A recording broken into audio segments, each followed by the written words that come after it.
everybody, this is Critical Drop. My name is Power Trick. It's been a long day coming. I'm like I said, my name is Power Trick, and this is... What's going on, everybody? It's your boy G in Invasion. We back in here, and yes, it's been a very long time. Sorry about that. You know, life always gets in the way, but we are back at it. And we got a special guest with us today. Like to introduce yourself? Hi guys, I'm Pika. Alright, and Pika, since you're new to, you know, the podcast, The Critical Drop, I'm sure all the viewers would like to know a little bit about yourself. So, you know, what type of nerd stuff are you into, since that's the run we always get into? I played video games since I was 6, so it's early 90s. And Pokemon, when it first came out, got me into anime. And then I eventually learned how to speak Japanese so I could watch anime without subtitles. Ooh. Oh, okay. Oh, guys, we got a purist. We got a purist over here. So there's no dubbed or subbed. It's learn the language. There it is, just like me. Okay. So they will have them in Japan. Okay. So since you said that you've been into video games for a while, and it sounds like you're a Nintendoer, a Nintendoist. What is your favorite console? We're gonna put that smoke on you right away. Oh man, right away. Well, Super Nintendo will always have a special place in my heart. Nintendo 64. It's where I played the first Smash Brothers. And then PlayStation 1's another favorite. I don't know. I can go on and on, but I like, you know. Okay, guys, she went from Nintendo to Sony. Sony. All right. All right. So, but we're not gonna pick on you too much because we don't want the chat to be going after us. So let's go get straight into it, I guess, shall we? Mm-hmm. So, guys, we're gonna be talking about Sonic 2.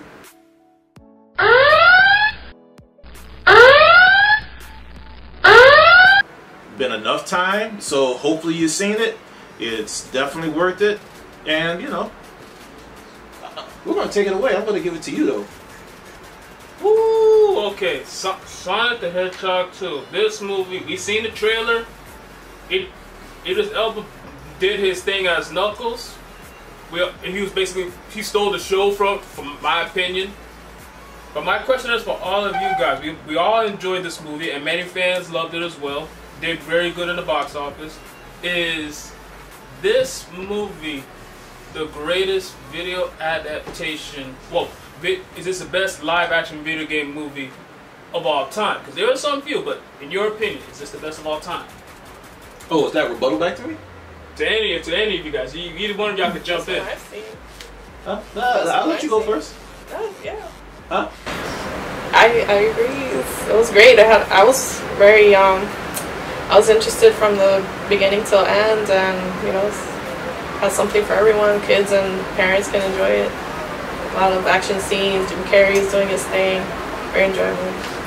Gonna go see it again with my nephew on Saturday. Very excited for that. Okay. So you waiting for me to roast everything, right? You could both chime in. I'm just waiting. I'm letting y'all get y'all key moments in before I start going on this movie.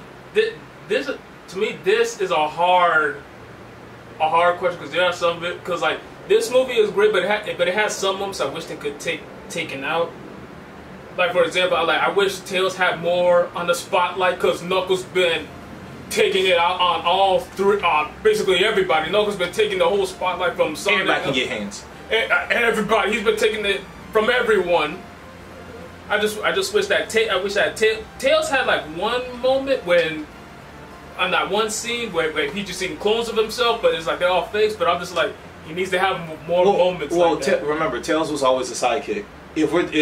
If you take this movie into account, this movie is way more indicative of mixing the first movie to, you know, hey, we're bringing CGI, mixing in some realism, but they made this feel more like the video game. Tails was always sidekick. This is Robin to Batman, you know, and they gave him an introduction which was really good. So, but he wasn't the main focal point. The main focal point was Sonic to Knuckles, not Tails. But the fact that they were able to put him in, you know, make him the gadget guy, was actually really good. But I'm gonna answer your question, or the question that was posed to you. I do things in categories. This is the best lighthearted video game movie adaptation. So, and if for anybody that's wondering why I categorize it like that, well, because we still have a wonderful movie that is very graphic called Mortal Kombat, the first one. So, I can't give this the best video game movie overall, even though it's definitely a runner-up there. But there does need to be subcategories made for it because you want to pay homage to the other ones. You know what I'm saying? So, the other two Mortal Kombats, travesties. Yeah. So, and the fact that Chris Lambert's rating in Mortal Kombat still exists. Yeah. I got to give it to that. But I'm going to go a little bit deeper into this movie when it was talking about a few things. I believe that Sonic 2 Days of Future Past, Sonic 1. Now, guys, if y'all remember, I had said before that, what's this lady's name? Tika Sumpter, who seems to be a wonderful person that actually did her job. She was irrelevant in the first movie. And unfortunately, they made her even more irrelevant in this movie to say that they gave her a little bit more screen time. And I'm going to focus on her and then get to the other parts. But I will say one positive thing, though. She should be Storm. Disney should pick her up. She had a scene in there. And y'all know the scene I'm talking about during the rom-com, as you called it. When they were hiding in the bushes, going up to that hotel, whatever else. And they did a lot of jump scenes. But when they finally got to where they needed to, and they were going to split off and split apart. Yeah. When her character's name was Maddie. When Maddie went up, people came after her from the front. She tried turning around. People came after her from the back. She turned around and posed. I was just like, instant Storm. Instant Storm. Gotta be an X-Men. That was probably the best highlight that they actually gave her, was the pose. Like, they gave her a screenshot of the next movie she could be in. But what happens? Sister comes in, throws the batarang, knocks everybody else, takes the screen time. Yeah. Like, unfortunately, while even though Part 2 was a way better movie, she, for some reason, is Robin worse than Tails throughout this whole movie. That's the only part I didn't like. They didn't give her enough of a role. But you said something very interesting. Oh, yeah. So, and guys, so Pika said, because of the way they're writing her role, there's two things that can happen. It's either because they're introducing way more elements. Like, the next movie seems like it's going to introduce Shadow. Again, guys, it's a spoiler. It's a spoiler thing for it. So if you stay for the trailer, Shadow's going to be in the next one. You're adding more people to it. You are literally going to make her role even more relevant. But Pika said that they might actually make her maybe pregnant, which would write her out of the movie, or they're just going to continue to Robin her. But, you know, like, again, I'm not trying to hate on her because I think that she did good for what she was in a role, but she was Robin the whole time in the movie, and it just seemed like an irrelevant role almost. Like, that's kind of an unfortunate thing. But on to more positive stuff, though, when it comes out to the movie. Sunrise Films. Yes, I'm talking to y'all, the people that make Gundam. There is absolutely no reason why we can't get some live action or some CGI movies on the silver screen now.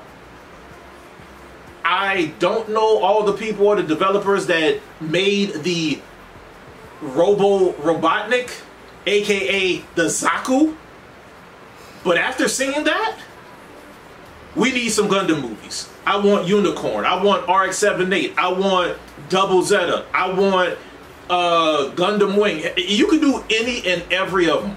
There's no excuse. You can do it either in a live action way, and you already know it's going to be good because of what Sonic 2 did, and you could do it in your own way. Just don't Pacific Rim it. That's a Sentai. Leave that alone. But you definitely could do it. But that's to you, Sunrise. But as far as the movie goes, because I have been talking about everything but the movie, the movie is a 10 out of 10. You establish storylines for all three characters, especially Sonic. They did better in this one than they did in the other one. The music, the score was awesome. Yeah, My favorite part was when they introduced Seattle. That music in the beginning, all from the get-go, I was just like, hey, they got that hitting hard. Animation done very well. The interacting between the characters, the storyline and the developing was really good. Of course, I can't say nothing bad about Jim Carrey. He did his thing. Even the henchman, which let me give him his time to shine. What was the henchman's name?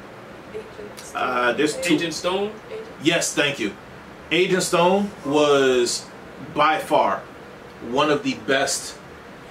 Like the whole coffee shop, the Mean Bean. The Mean Bean. Oh my God! The Mean Bean machine. I was like, yeah, like the best. Some of the best references from video games ever that you can actually think of. You know, Robotnik coming in looking like a celestial or like a cosmic being. Yeah. You know, it was very good also. There's only one kind I can actually think of outside of Maddie, or they could have did better, which was there felt like there was a few too many like scene jumps. Like you could tell where they edited, like it looked like it was supposed to be extended out a little bit more, but they actually had to cut it. Let me give props to Shamar Moore, because I made sure that I didn't pay attention to the trailers whatsoever. I did not know he was going to be in a movie. Me neither. And he did a really good job. As an undercover, yeah, he did. Oh, I wasn't even expecting. I thought that was the real boyfriend. like going into marriage. Like as soon as it was like, you know, we're going to do, you know, make him an undercover person. I was just like, oh. So, but yeah, I mean, I can talk about this. I can dissect and break down this movie as much as I want. I don't really want to, because I did that. Lighthearted movie, really good. Because of the two gripes that I have, I'm still going to give this a 10 out of 10, because the movie was that strong enough to where it can negate some of those things. But for people that actually have somewhat of an eye, you actually see that from the first to the second one, and that's the part that was kind of upsetting me. But there's too many other positive things about this movie. Guys, all the video game references are there, especially when they finally find the Emerald Crystal before Robotnik took it. All that was the video games. That put a smile on my face. And especially when Sonic was underwater, then he just see the bubble, he just like, I was like, oh snap! Absolutely.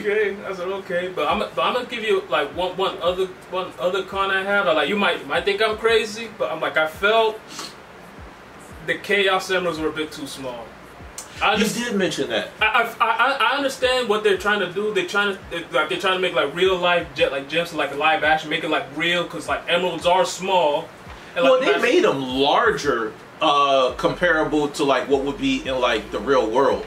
But I felt from playing the games and watching the show, like the Chaos Emerald was supposed to be like the size of like a palm of your hand, that it could engulf your hand basically. But instead, it was like a football, and then they broke down into something like like a little thing. Like the Master Emerald, I felt it could have been bigger because it's the Master Emerald. It should have been a lot more bigger than that. But like the Chaos Emerald, like little. I was like, nah, that's my only gripe. Should have been a bit bigger, like hand size. Like make the Chaos Emeralds like at least baseball size, and make the Master Emerald like the way it is. Make it a little bit bigger than that, and then I would have been fine with that. Like the Chaos Emeralds make it like size of a baseball, but like the Master Emerald make it like bigger than what we saw in the movie. Then I'm like, we're golden. Okay, so here's a question for you then, or for both of y'all. But now, I'm gonna give some context. The technology might not have been developed during the time of the movie that I'm about to bring up, that has been roasted for forever and should stay roasted for forever. But because of what we've seen with the CGI, the special effects, when we seen Supersonic, do y'all think that there should be like a remake of sorts of the Dragon Ball movie done right? Or should we just leave it to fan films on YouTube to do it? Yeah, leave it to fan films on YouTube, because I don't know if you guys seen. There was a fan film of History of Trunks. Yeah. That one was incredible. Oh yeah. That one was really good. I'm like, if they could do, if Hollywood wants to say make them do a live action DBZ movie, get those people who did History of Trunks, and then let them do it from there. If you want to give them budget, make them do History of Trunks. Make it like, and that because like History of Trunks was like I believe was not even longer than an hour. The animated movie, the History of Trunks, it was the shortest DBZ movie. Most DBZ movies after the big four or the original four, I think they all are anywhere between 60 to 80, if I'm correct. Yeah, and I think Trunks was like the shortest one. I think it was like 45 minutes, something like that. Possibly, so because like, I mean his story has been told so much throughout DBZ. It's kind of like hard to talk about anything else. You was born in the future.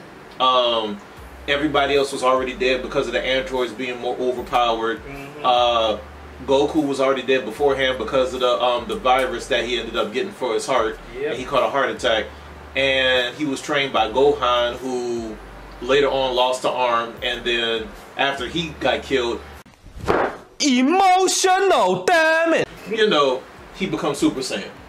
So kind of don't need a lot when it's been told, you know, throughout the whole Cell saga technically. Mm-hmm. So I was like, they could do that. They could do it if they just get those same people. Like for some reason, for some crazy reason, and I'm like, I told you about the Uncharted movie. Like for some reason, the fan film ones, a lot of the times they do better than a live action. I told you about the fan film Uncharted movie. I don't know if you have seen it. It was by Nathan. They cast Nathan Drake as Nathan Fillion, and he felt more of a Nathan Drake than Tom Holland did. I'm like, I understand Tom Holland is a younger, but like Nathan Fillion gave that role. Like it felt more realistic. Let's not roast Uncharted because we did that already. Yeah, yeah. It was about Sonic 2. I was just, but the only reason why I was asking is because like when I seen Sonic as Super Sonic, I was just like, the flames, the hair. Like, granted, it's CGI on CGI with special effects. But I look at the fan film, or the fan films and the stuff that they did, and even though the Dragon Ball movie was made during a different time, and technology has continuously improved, is there no way that... Not that movie's irredeemable. Because that movie is like, you put Star Wars and then you just say screw the rest of it. Because Piccolo looked like Star Wars. Yeah. But if somebody was able to say, you know what, I want to give this a shot or whatever else, maybe they came from the fan film and they actually did good, you know, and they were able to get a silver screen budget, kind of like the people that did the Android one. If they could, you know, maybe get some time to shine. I'm just wondering because technology definitely has improved since then. So the next thing that we actually have on the list is what y'all think about Thor: Love and Thunder, the trailer? Do we need a refresher? Man, I just feel like I need to go. After I watched the trailer, I feel like I need to go back to the gym. I feel like I need to go back to the gym. Why? Because like he went from like this, he went from bro Thor to Thor all over again. It's just like I don't know how. I can't lie. I think that was he needs a training montage. No, like those that was a body pillow. Like those heavy ass chains, which weigh like probably be like 300 pounds, over 300 pounds. He just doing that and working out. And then next thing you know, he just tucks it off. I'm just like, damn it! I need to go back to the gym. I need to go to the gym again. Because he makes me want me to go to the gym all over again just by seeing that. And then Chris Paul's like, show off. I need to go. I need to go to the gym. That's all I gotta say. I was like, damn. The only while that is true, I think the interesting thing that I seen about the trailer was it seems like it's going to have way more of a comedic role. Yeah. Like the way Thor was doing things, he was just like, I'm my own person, I'll do what I want. He's not really trying to take responsibility on certain things. It felt more like an adventure film, almost like he's trying to find himself, which is kind of interesting because I'm wondering if they're going to put like aspects of Thor unworthy in this. because we also know that Jane Foster becomes Thor. So is it one of those things while Odin is there, sees how Thor is actually acting, they don't turn him into his human counterpart? Remember the old Thor sitcom where he had to hit he had to find the stick and then he hit it and then he became Thor? Like, I wonder if they're going to do something into that, but he just becomes unworthy and Jane Foster ends up becoming worthy because since she was actually put in the end of the trailer, Jane Foster in the comics actually has cancer, and every time when she when she does the treatments help her get better. The caveat is though, every time when she turns into Thor, the cancer goes away, but it resets all the things that the therapy did, like the cancer therapy does. But I mean, in the comics, for anybody that are comic enthusiasts, we already know that Jane doesn't die. She ends up. There's some other stuff that ends up happening, but that's comic lore. For all of y'all that know what I'm talking about, y'all know what I'm talking about. What I'm hoping they do for this Thor movie is introduce Beta Ray Bill. I'm kind of hoping they do because he was the original owner of Stormbreaker. So it's like, they have to introduce Beta Ray Bill, and he's going to be like taking it. And I can't lie. I think Marvel is grasping at straws at this point. So look at it this way: Thor. We already know Thor is going to be in Guardians of the Galaxy 3. Yeah. He's also Thor: Love and Thunder. Chris Pratt is still in this movie, so there's already cameos that's going to be in place. You already know that Jane Foster's Thor is going to be in here.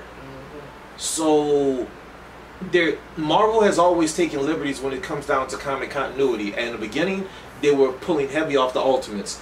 Then they started doing some stuff based off the timeline. It looked like some New Age Avengers stuff is supposed to be there. But when it comes down to Thor has such a lot of things that they can do as well. Would adding Beta Ray Bill be too much? I'm just curious because this movie doesn't look like... I'm sure there's going to be action, but they seem to be making this more into a comedy. And until I actually could see the movie, I can't tell. And we already know every Marvel movie is 2 hours plus, so they got plenty of time to add Beta Ray Bill.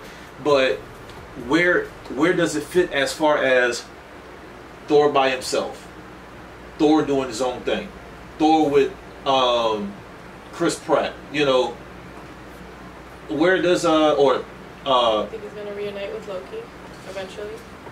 And I'm so glad you brought that up. Oh man! Technically, they said that if I'm correct, Kevin Feige said that the series are loosely connected to the movies. Yeah. You should be able to enjoy the movies without having to tie in too much. So again, Loki is possibly going to be in there as well. The big bad. You brought up a really good point. So it's like, where does the I want Beta Ray Bill, but I feel like Beta Ray Bill technically, nerd out for a second, guys. Technically, Beta Ray Bill should have been part of Thor Ragnarok. Yeah, he should. Because Thor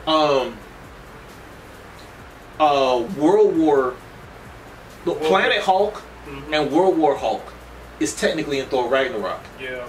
And the champion in the cartoon that came out, the Marvel cartoon, but technically it's comics as well. Beta Ray Bill was the champion. Yep, he was. He wasn't there. So again, they're grasping at straws and they're pulling from different sources now. So it depends on where Jane Foster is at. Maybe Beta Ray Bill would be the cameo feature, like the ending special credits going into another Thor. But if I'm correct, because of what Disney did with their contracts, I don't think there will be another Thor. Would there? Did they announce another Thor? I don't think so. I know this. I know Kevin said the MCU is going to end they extended 10 years to basically 2032. They say that's going to be the end.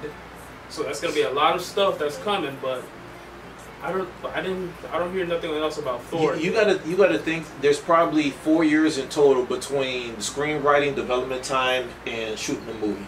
4 years and casting and everything else. Yep. So here's the interesting thing, right? The movie that's coming out real soon that we're going to be talking about and actually watching the trailer on really soon is the one that's going to be implementing a whole lot of stuff, because Disney and Marvel, they own the rights to Fantastic Four. They own the rights to the X-Men, and everybody's been screaming bloody murder on when y'all going to bring them back. And because of this whole multiverse thing, which is kind of funny, Loki is Spider-Man, the last Spider-Man movie, and Loki, kind of, the multiverse thing and the multiverse of madness, that kind of brings in a lot of stuff where it's like, okay, Disney, y'all got your, well, Marvel, y'all got your hands filled. Yeah, dude. You know, so, but I know it's all coming in, Doctor Strange too, but it's kind of like, okay, what type of timeline do y'all have? Are y'all recreating your own X-Men? Are y'all pulling stuff from the first X-Men movie, which is the only canon one? Are you, when it comes down to Fantastic Four, when you do this movie, are y'all, who's going to be the sub-villains before the big villain? Because you already know we had the big villains in the beginning was, the first one for the Avengers was, if I'm correct, Ultron. And then Loki was first. Loki wasn't. Loki was first. I don't want to give him his time to shine. Hulk smashed him hard on the building. Got everybody. But yeah, so it was Loki, then it was Ultron, then it was Thanos. So, and I can't lie, they were going up the power rating, and technically, Thanos should well, I'm gonna leave my fan theory alone. But Thanos is still alive technically, as far as I'm concerned. But they brought these Celestials when it came down to the Eternals. Now we're getting even bigger up there in the scale. Arisha and the Judge most likely might be the next one. I think that would be in the Guardians one, if anything. I mean, they could tie it into other ones, but I think that would technically be more of a Guardians of the Galaxy thing, maybe mixed with the Eternals, because the Eternals have already went off into space, so it'll be a perfect tie-in. Sorry about that, nerd out hard. Too much nerd to not put out there. You know what I'm saying? Did y'all have anything else to say about Thor? I think he touched down. I think he touched down on that. Outside of bro Thor into sexy again? Yeah. He bringing sexy back? Alright, so. face. But the next one is Doctor Strange 2. So we're going to watch this trailer, guys. And it's the latest one. This came out about 4 days ago. And after we watch this, we're going to give you our opinion on it. Y'all ready? Yeah. Go ahead. Okay. So, that was interesting. So for me, I seen a lot of little things that might have been wonderful for me. But what about y'all? What y'all thought? First off, Barrymore got dreads so far, and he said the Illuminati. Well, we know for sure that it can't be. Is it Stark? Do you think a new Stark will be there? If you said Illuminati, because Iron Man was one of. So remember, the multiverse have already happened. So we don't know what timeline it is. Plus, Doctor Strange has been, through the other trailers, Doctor Strange has been literally going through different dimensions and everything else. So this could be a different version of the Illuminati. Now, the Illuminati is a combination of Tony Stark, Captain America, Professor Xavier, Black Panther. I want to make sure I'm not forgetting anybody. I believe that was them. Now, because Chadwick Boseman isn't there, we already know that it's not going to be our Black Panther as far as the timeline. But that doesn't mean that they can't introduce somebody else, because at one point Shuri was Black Panther. So who's to say there's not an alternate reality of that one? And on top of that, and Black Bolt. I'm sorry, the King of the Inhumans. So this brings up a lot of stuff. So the Black Bolt TV series did horribly, but doesn't mean that they're not trying to introduce the Inhumans in a different way, because the Inhumans is superfluously tied to Fantastic Four. Yeah. So that's and Reed Richards. I'm trying to remember. He's part of the Illuminati as well. Yep. So just the Illuminati being referenced alone, you already have them. Now, if I'm correct, Black Panther left it because they were just like, y'all are trying to be like the kings of people, when everybody should, be able to make the decision for themselves. So I know he completely got out of it, but it doesn't mean that they can't bring an alternate reality version in. Yeah. We'll pick up from the point that he left. Huh? We'll pick up from the point that he left. Yeah. So, but again, we could see a new Black Panther, or we could see Shuri as the Black Panther if they do that. Charles Xavier, of course, you're introducing X-Men. A few tidbits though that I actually seen that I was curious about. You see, and I don't know why her name is escaping me now. Doctor Strange is that looks Christine. Like. I think her name is Christine. No. Doctor Strange's wife that ends up becoming the current Sorcerer Supreme. Her name's on the tip of my tongue, but I can't remember it at the moment. Give me 1 second. Yeah, the ancient one? No, it's not the ancient one. Okay. Give me a second, guys. Clea. So there was one point where you see Doctor Strange doing like some magic, and you see this woman looking at him, and I don't know who that is, but I'm thinking that's Clea. If that's Clea is the niece of Dormammu,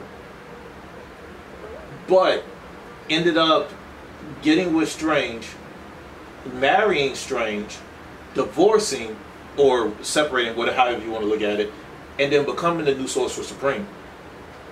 And at some point, she actually ends up taking over Dormammu's spot and becoming the ruler of Dormammu's domain. But that's a lot of comic book stuff. Yeah, that's a lot of stuff. I don't think they'll cover all of that. Well, no, but if that's clear, that goes into the next Doctor Strange 3, where it could be the passing of the mantle, depending on how they do it. But I would think that'd probably be a Doctor Strange 4. And when we was talking about how Kevin Feige said the series really don't tie into the movies, technically we don't see Wanda until her television show. Mm-hmm. Wanda and Vision, all of a sudden she goes straight into this because Doctor Strange seeks her out. That could be a complete tie-in, because when you see Wanda, she's in her thing, just like in the last episode of the television series. Yeah. So Wanda directly is part of it. We know Loki's directly part of it because they said that Kang is going to be introduced in some way, shape, or form. Yeah. Like, he's a major player towards the end. He's going to be one of those big... You think he might be the big villain, or do you think it's going to be somebody? It could be him, maybe. But I'm trying to see where they're trying to go from here. I'm trying to see where they're trying to go, because I had said before, after Thanos is gone, I had said Kang should be the next. Raise the voice. I said, even though Thanos is gone, I had said Kang should be the next big villain. But I'm like, but the way where they're going, even though there's like small hints of him, like references, he didn't make it like seem that he's like this big giant threat, like compared to like how Thanos portrays. Like when you see him after the Avengers movie, you just see him smiling. Everybody's like, oh crap! And then when you see him in Guardians of the Galaxy, you felt like his demeanor, like you felt his presence, known like that he's the man in charge. Like you felt it. They're setting it up. Yeah, they're setting him up to be but like Kang, he just do like nidbits of him, and then he just leaves. Then nidbits of him, then he just leaves. We're just like, is he gonna be the next big, or is gonna be someone worse? than him. You can't get worse than the Mad Titan, and the way they treated him. I mean, they gave him 2 movies. I'm like, you can. The Mad Titan. Thanos is like the Frieza of DBZ. Like, he terrorizes and pillages planets. He uses other races to be able to sell them off and enslaves them and everything else. Like, Thanos isn't that. Thanos is, he has an armada to go to. I mean, they explained it in how he was able to in Guardians of the Galaxy 2, if I'm correct. He wasn't into it. No. Which movie was it when they actually showcased like what happened to Gamora? Like, that was Infinity War. Okay, so that's how Thanos rolls. Like, he takes over a place, half and half. Goodbye. Like, he mass genocide. You know what I'm saying? On a universal or galactic scale. Like, you can't get no worse than him when it comes down to a villain. Now, you can go higher in scale as far as like cosmic power or whatever else, but when he had the Infinity Gauntlets, or Gauntlet, I know I pluralized that. You're talking about busted. You're really talking about busted, because he was a reality warper at that point. Yeah. But the way Marvel kind of treated him, like, how can you get stronger than that? Celestials are way more powerful from a natural standpoint, yeah, but you're treating all these powerful villains and people, and you're kind of like normalizing them a little bit.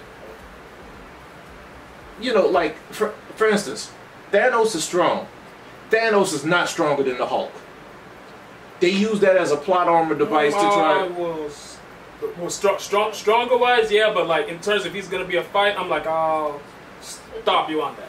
No, Thanos is not stronger. Now than he's the not Hulk. stronger than the Hulk, but if it's like it turns into like a fight, no. So what I want you to understand is, when it comes down to the Hulk, no, Thanos is just naturally strong and he's always at the ready. He's combat hardened. Yeah, he's calm. Yeah, that's what I was gonna say. Hulk is a big brute, but the thing about it is the angrier Hulk gets, the stronger he gets. And they've said it from comics to everything. There is no upper limit. So the fact that they were able to make Thanos just take him out without a second thought, you turned Hulk into a pleb. You normalized him.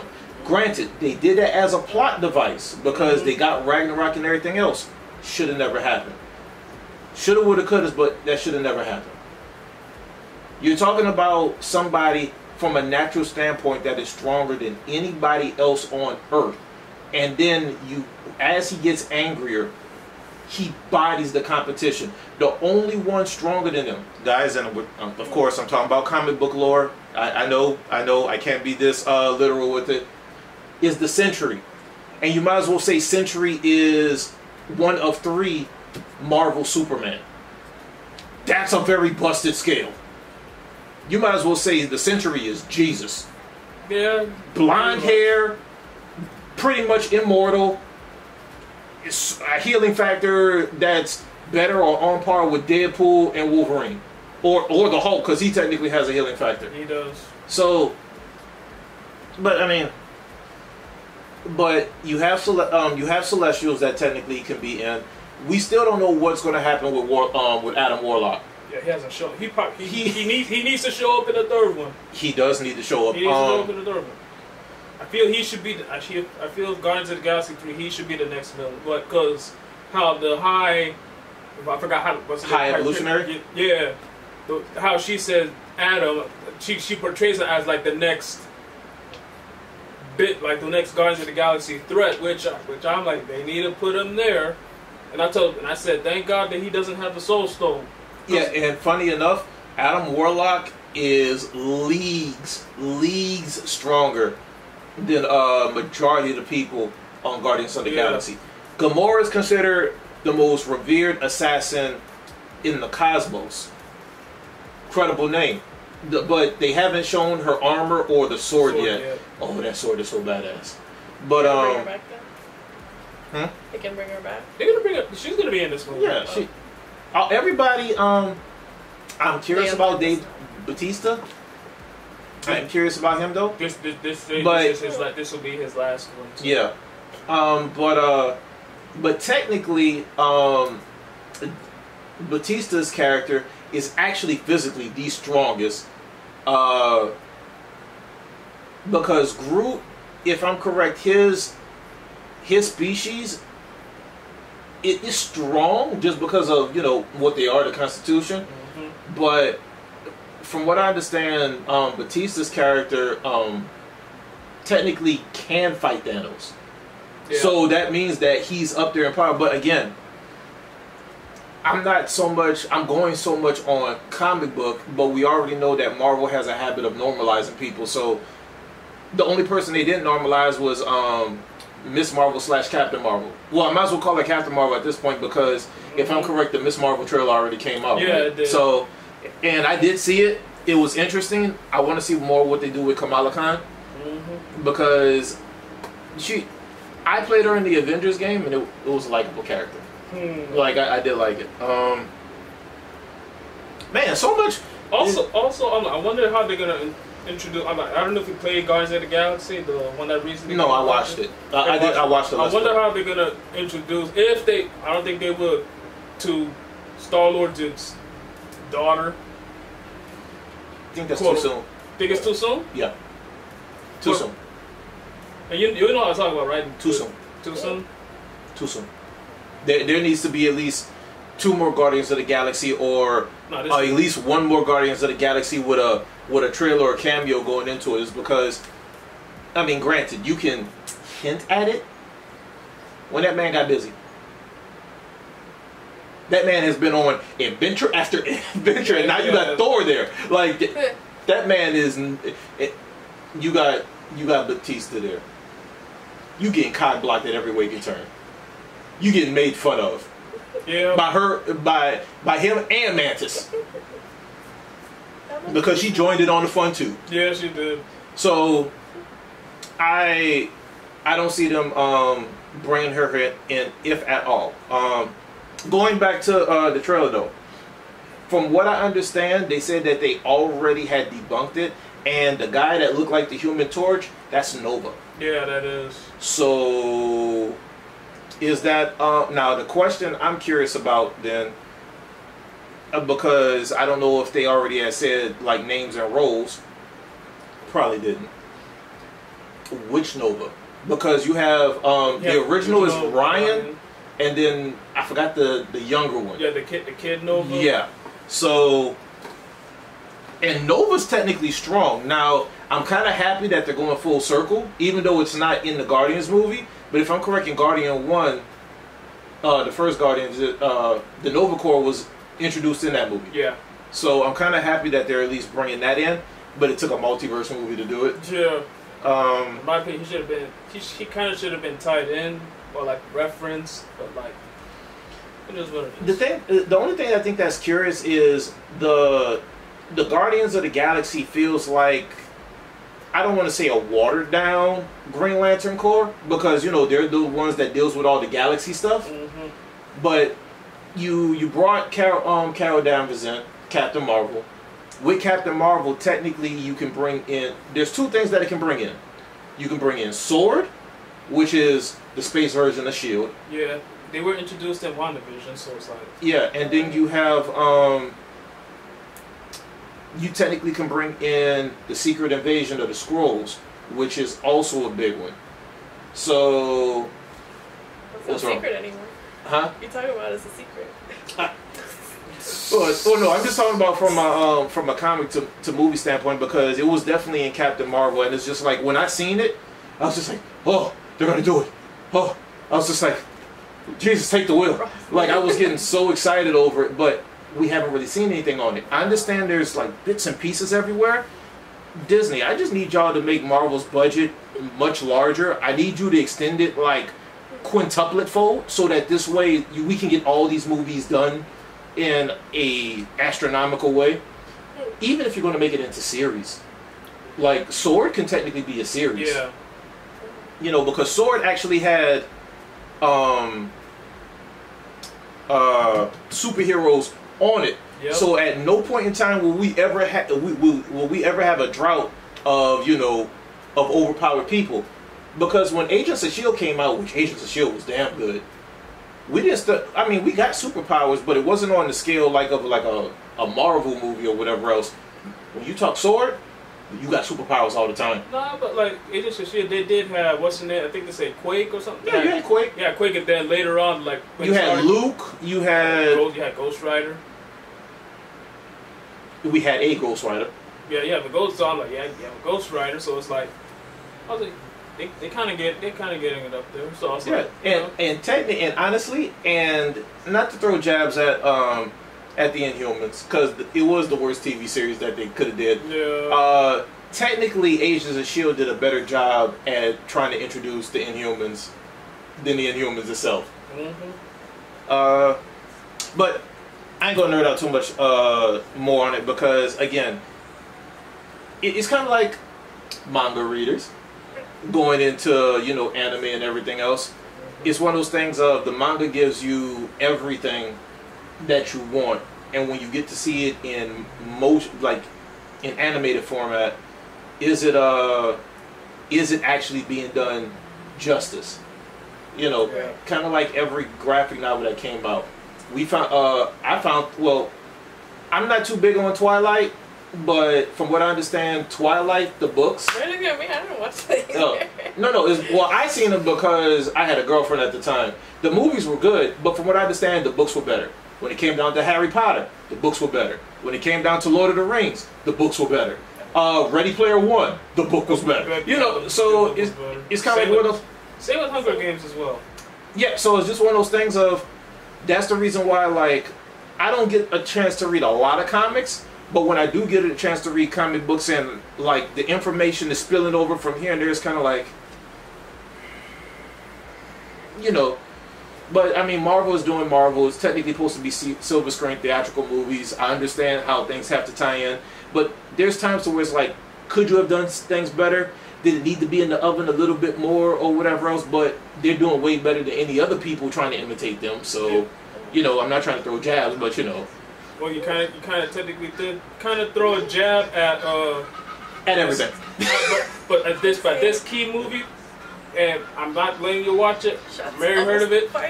Shots fired to the last Airbender movie because we don't talk you mean the only Airbender movie? We don't talk about Airbender. He said the only Airbender. I'm like, technically, MCU did something that they couldn't do. They did a good live action Last Airbender movie, and that wasn't even the Last Airbender movie. It's Shang-Chi. Yeah. I told people, I said this should have won visual effects, but that's just me. But I had said Shang-Chi is basically Avatar: The Last Airbender done right. I see people like how I said each of them have their martial arts, each of them their own style. In the beginning, you see the woman riding with the wind, doing Ling Xiaoyu style. There was the husband. Did you say Ling Xiaoyu style? Yeah. And you trying to reference Avatar? But that was their style. That was airbending. That was their style. Ling Xiaoyu? Yeah. Really? Her fighting style is basically like Avatar: The Last Airbender, the cartoon. Based off of when? Based off of that. Oh. It, okay. every single. So who's based off of Firebending? Firebending, I think it was it's like kung fu, like Shaolin. Well, Shaolin Kung Fu. Yeah, yeah. And then somebody did Tai earth, and Tai Chi is water. Kung Fu is firebending, and I forgot what was earth. I forgot what was earth. Nah, it was something else. It was something else. But Shang-Chi. Especially when he got the rings. Passed down from father to son. But I digress. I'm like, all you had to do for that Shang-Chi movie is basically put the elements in them, and you basically have Avatar: The Last Airbender. I can't lie. I'll say this, right? Because again, I would have to go back into my Discord and check what I wrote, but what Shang-Chi did is set a very high standard for current martial arts movies. Yes, it did. And I'm just say this. So, when it comes down to Chinese or Japanese or even Korean martial arts films, right? Well, I know Koreans got their dramas and they do a damn good job of those. But when it comes down to any martial arts films from overseas. They don't do the old school breaking wood, cabbage, and broccoli with the. They don't do all that no more. They actually have the cinematic effects and everything else. They do a really good job with it. Donnie Yen, a lot of his movies, Jet Li when he was doing the movies, Jackie Chan, and even other people that have done current movies. Because I think the most current one that I had seen, and it's old, was American Ninja, and that movie was done good. But when you look at Shang-Chi and what they did, the cinematic, the theatricals, and everything else, like the martial arts mixed in between, and of course the special effects and the CGI, it's kind of like for any company that is trying to reach an international audience, that's trying to do any form of fantasy, you got your work cut out for you. Because for somebody like me, I don't have a very extreme palette, but the palette that I do have is I do like quality if you're going to try to do something. And when you just look at that, it's kind of like, damn. Because the last movie that I seen that did it right was called Wind and Cloud, which is a very old movie. And they and then another one called A Man Called or A Man Named Hero. I think it was A Man Called Hero. Wind and Cloud and A Man Called Hero had the same main actor. But if I'm correct, one of them was also in Dragon Tiger Gate. I'm sure y'all seen that. That's an old movie. Well, old, but not too old. Sounds familiar. I gotta take a look. I want to say post VHS, pre DVD, but yeah, I'm seasoned, guys. But it's just one of those things of, you know, I want to see a Shang-Chi too. Like his sister and what he's doing, what she's doing with, you know, the father's business and everything else. Can't lie, that's giving me Shredder Foot Soldier vibes. Yeah, that's what the. So I think that she would be a very good villain going into some form of Fantastic Four. I really do. Like maybe in cahoots with Doctor Doom and, you know, and everything else. Like, who knows? Who knows? I might be grasping at straws, but I can definitely see like a if collab. they ever do like that big, like that with that big villain, like where Thanos shows up with his army, and then like when she's over with her army to help. I don't see it. You don't see it? That because for right now, let's just consider Thanos dead temporarily. Thanos does not. He subjugates even kings. She won't last if she doesn't bend to, you know, his whim. He kills off everything. The man did a 50-50 with the gauntlet. Come on, man. Like, even before the gauntlet, he was killing half the population of... He took it upon himself to police the universe. Remember the TVA that they had the Infinity Stones? Like paperweight? Yeah. Yeah, so I don't see that. Thanos is too powerful for someone of her caliber. I think she would end up being like a grounded type foot soldier. Maybe if, well, no, Red Skull is gone. Yeah, so who would be maybe with Kingpin, you know, introduced in with like some Daredevil type of stuff, maybe, because they gotta. Speaking of which, you know, side note, guys, Daredevil, Luke Cage, and Jessica Jones. We know about Daredevil a little bit because they said stuff about he was in a Tom Holland's movie, so you know, so maybe somewhere in there, like Kingpin, because Kingpin was in the Kate Bishop Hawkeye thing series, which was good. But yeah, I mean, I guess we'll just segue into that one because all of us have seen it at different points, and we can get roasted by the chat afterwards. Moon Knight. I didn't see the newest episode. I'm on episode 4. Yeah, that's what I'm on. I had to get on. What'd you say? Oh, I just saw the first episode. First episode. Then we can't really say nothing. No, I don't know. Yeah. All I can say is Marvel Spawn. It picks up. Yeah. Yeah. Like the way Kevin Feige and they are introduced. The first episode when they introduced. We're gonna stick the first episode. First episode when it was just like let me take control or whatever else. Let me save us. When it was in that bathroom, and he came out, the punches felt like Batman. But the way he came out, that was Spawn. Yeah, I was just like... you know what I'm saying? Yeah, that's what I was gonna say the same. Not that. At first I said, up here comes Marvel's Batman. Then I said, this ain't Batman no more. I'm like, who the heck is he trying to? I'm like, what the heck? Yep. And unfortunately, we can't say too many other things. Like, but just even back to episode 1, the blackouts were serious.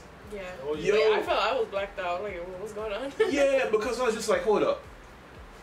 Oh yeah, I walk around a lot, you know, in my sleep or whatever else, sleepwalking condition. Because I can't lie, when the 2 so-called police officers came in that one scene, is just like, yeah, you look like a sex trafficker. The way that, like, you know, because of the brace, like he had to explain it, but the cops were just like, But we know that they're not real cops because you could tell they were looking for something.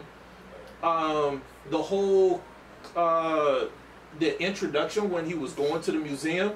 And that one lady, fine as can be, was just like, so our date tomorrow, right? Yeah. Like, yeah. And then all of a sudden, it's 3 days later, like, what? But I can't lie. I've always liked Moon Knight. I never really gave a lot of their comic books a chance because I had the same thought process as a lot of other people, which I was sorely wrong. Which is, yeah, technically Moon Knight is Marvel's Batman, but I'm gonna say Batman Spawn with the way, you know, the supernatural powers and everything else. I almost flipped up. I almost said something pertaining to the other episodes. But based off of comics, all I'm gonna say is that I can't wait for them to introduce another major player. Yeah. I can't really say too much because if I go into comics, I'm spoiling too much stuff. So we'll just leave it there. We'll just leave it there. We'll just stop it right here. We'll just say. But okay, so let's go on to the next one, which is anticipated video games. What are y'all looking forward to either this year or next year? Anything that's been talked about from a game show, whatever. Well, like the few games I have in mind besides Legend of Zelda would be Mass Effect 4. We only see one trailer, so I'm just waiting. I'm like, it might take till next year. It might take a year after. So it's like I'll wait. So guys, we're actually going to end this episode. Hopefully you enjoyed everything that we talked about. Hopefully you enjoyed all the nerd. Unfortunately, I nerd out a little bit too hard. You know, that's in my nature, so, you know, bear with me. But for all y'all that appreciate it, I love y'all. Y'all my brethren and my sisters. But yeah, for ladies and gentlemen, I was like, we're back. It's been a long wait. I apologize for that. But all I gotta say is stay safe, stay safe. We're gonna be bringing back more Pika. Yeah, I'm gonna catch up. Promise to my homework. Alright, so guys, don't forget to like, comment, subscribe. Don't forget to hit that bell so you can get notifications on any time we choose to nerd out more with Critical Drop, and y'all could be a part of, you know, that viewing pleasure. And this is Power Trick. This is Gen Invasion.